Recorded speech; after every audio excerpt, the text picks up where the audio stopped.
রাজ্যের বিভিন্ন এলাকায় নারী নির্যাতনের ঘটনার বিরুদ্ধে তীব্র প্রতিবাদ ও নিন্দা জানিয়ে রাজ্যের নারী সুরক্ষার দাবি এবং ধর্মরক্ষার লড়াইয়ে হিন্দু সুরক্ষার দাবিতে পথে নামলেন শুভেন্দু অধিকারী। খড়গপুরের রাজপথ থেকে তিনি মমতা সরকারের উৎখাতের ডাক দিলেন। কসবা সহ পশ্চিমবঙ্গের প্রতিটি জেলায় কন্যাদের সুরক্ষার দাবিতে খড়গপুর বিধানসভায় প্রেমহরি ভবন থেকে মালঞ্চ সেন চক পর্যন্ত তিনি কন্যা সুরক্ষা যাত্রা করেন।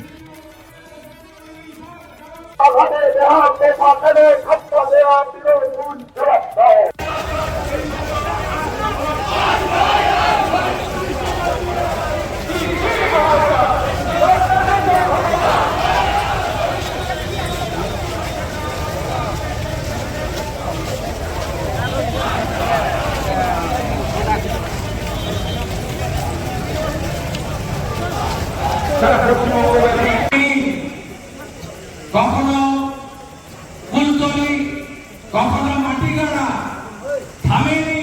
তালিকা গত 1 বছরে আরো লম্বা থেকে লম্বা হয়েছে।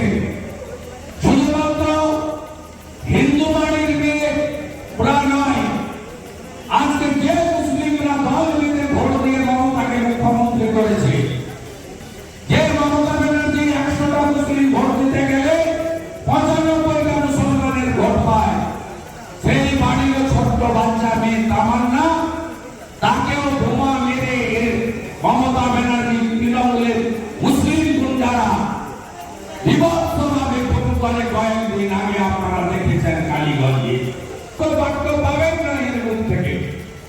এই মুখ্যমন্ত্রী কসবা গার্লস কলেজে যখন ছাত্রী ধর্ষিতা হয়, এই মুখ্যমন্ত্রী আজকে 8 দিন 10 দিন 2 সপ্তাহ কেন ধর্ষণরা আজকে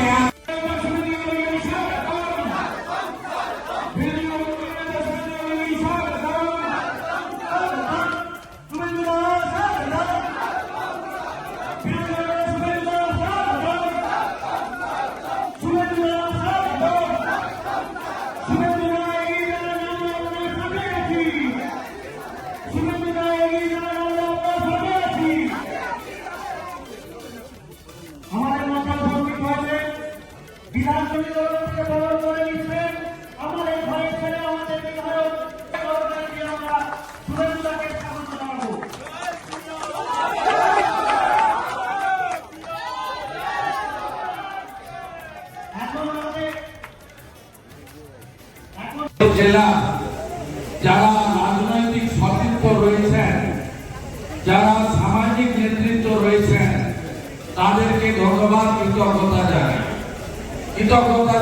আমার কলিগ এমএলএ তফসিলি আন্দোলনের হাসপাতাল থেকে এসেছেন, তাকে, যিনি ডাক্তার ছিলেন, তারও 30 বছর ছিল ডাক্তারি।